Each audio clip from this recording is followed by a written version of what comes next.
To some, it's known as Chelsea by the Sea. More appropriately, it is Chelsea on the rocks. Chelsea, Massachusetts is not the worst city in the country, but it is certainly the most destitute. Its main distinction is it's the only city in the United States where democracy has been suspended.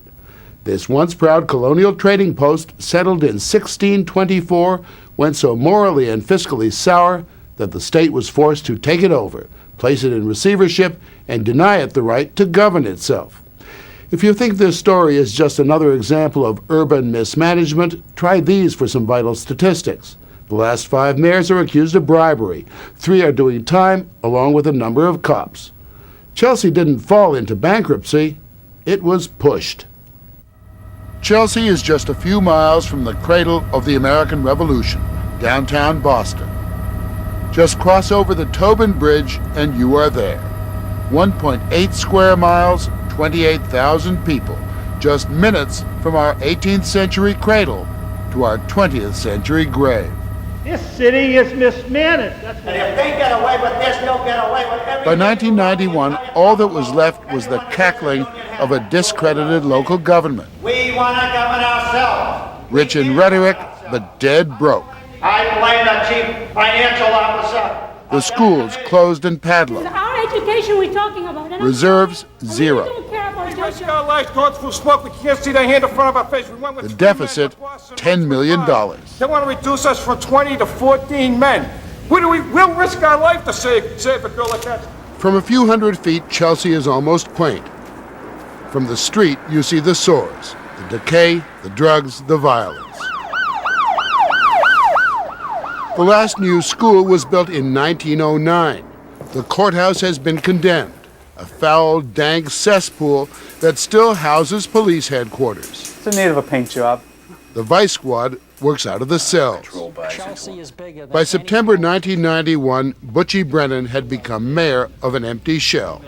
In desperation, the city was handed over to Governor William Weld, who placed Chelsea in receivership and called in Jim Carlin, a self-made millionaire, and gave him a mission.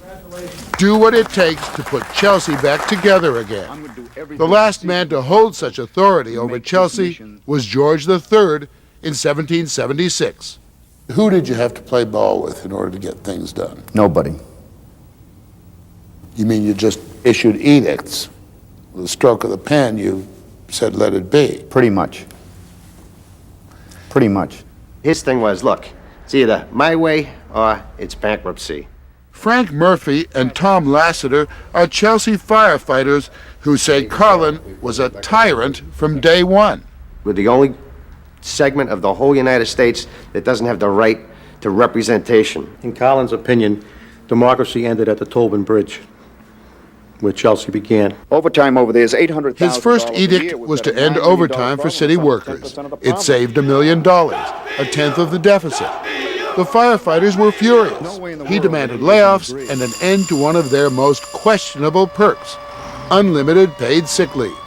Former Mayor Butchie Brennan said when it came to firefighters, the city always caved in. Were you guilty of that too yourself? Yes, absolutely. Absolutely. Caving into the firefighters, for example. I caved in enough. There was a lot of pressure put on me. How did they ever get unlimited sick leave? One of the mayors put it in as a golden handshake, a plum. And I can't tell you how many times we went to court to get that out. Unlimited sick time. Guys were out 3, 4, 5 years playing softball, hitting home runs, and we'd take films and we'd take pictures and we'd try to fight them, and we were very unsuccessful. All lies. A couple of guys would All take lies. sick leave for... There was no sick leave abuse here. That was all made up stuff. Made up or not, Jim Carlin got rid of it. Could you have done this as an elected official, do you think? No. Could it have been possible? No. Why don't the politicians just do it? Because they have to, in the near future, run for the office that they're in or for another office. And when you cut programs and when you cut personnel, you make people mad. You make people unhappy. And what elected officials want to do is make as many people as happy as possible so that they'll manifest that happiness in their reelection. I agree with Jim Carlin. I certainly didn't have the guts I thought I had the guts, and when push come to shove, I caved in too. I couldn't, it's hard. Digital Equipment Company, the second largest computer company in the world, lays off 30,000 people. Wang Laboratories up here in Lowell lays off 25,000 people. IBM lays off 100,000 people. And there's not a word. Try to lay off 2 firemen. I mean, you'd think the world was going to come to an end. For the record, this was no goof-off fire department. It's one of the busiest in the country, using outdated and dangerous equipment, as this home video shows. The firefighters say the overtime expenses were just a small part of Chelsea's collapse. It was politics in Chelsea that drove the city into receivership and the undercurrent of the corruption. Corruption was not an undercurrent, it was a way of life. Mayors, aldermen, city officials of all kinds were on the take. Carlin was barely in his job as Czar of Chelsea when an FBI investigation produced evidence that 8 police officers, including 3 different heads of the Vice Squad, had either been in the gambling business or were taking bribes. Mayor after mayor was suspected of taking bribes. 4 admitted it. 3 are now doing time, including Butchie Brennan, who's under house arrest. Was it hard as mayor to avoid payoffs of one kind or another? Yes, it was hard to avoid somebody doing something for you and then later on expecting you to see it their way. You know, they used to always say when I was a kid, a mayor, why would a man become mayor of the city of Chelsea for $10,000? And he used to always say, well, because the tips were good.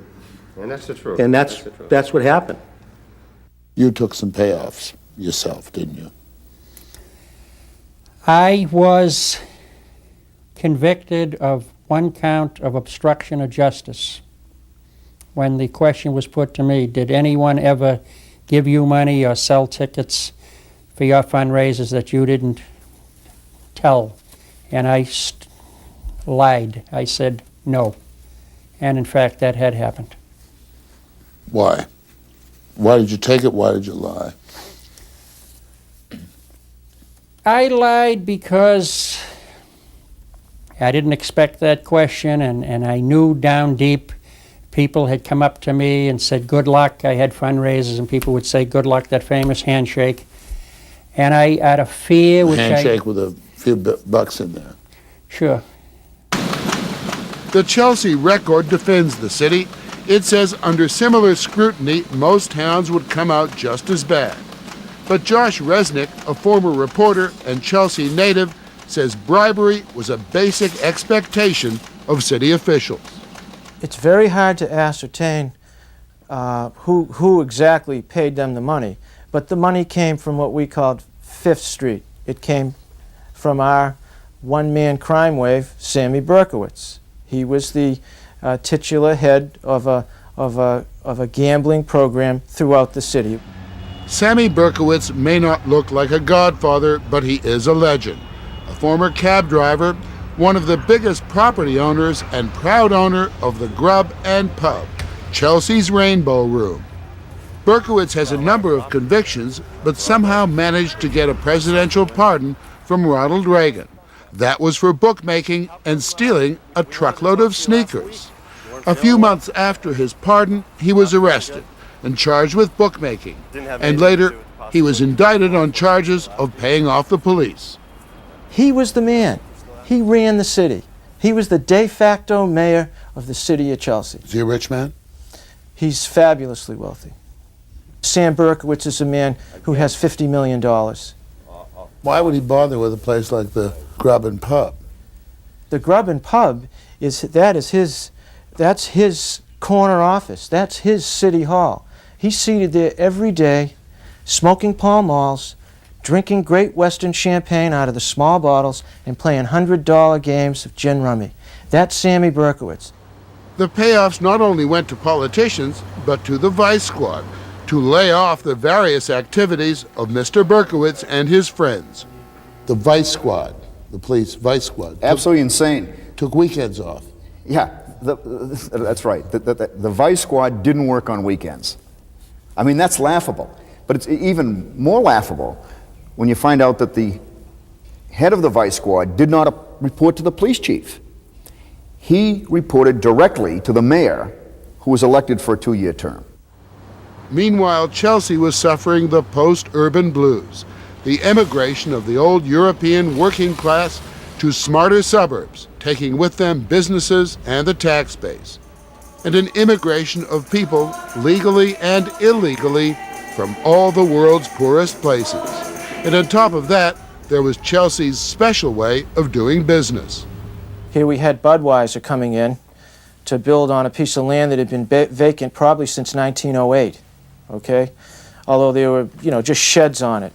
And Budweiser comes in and says, we're going to build. Now, one of the aldermen comes in and he says, you can't build here. The fire chief would come down and say there could be a fire hazard. The building chief could come down and say this land could be contaminated. Everybody had his hand The out. mayor would come down and say there's going to be a lot of problems. And the more problems, the better, because then you had to have more money to facilitate the whole thing and get it done.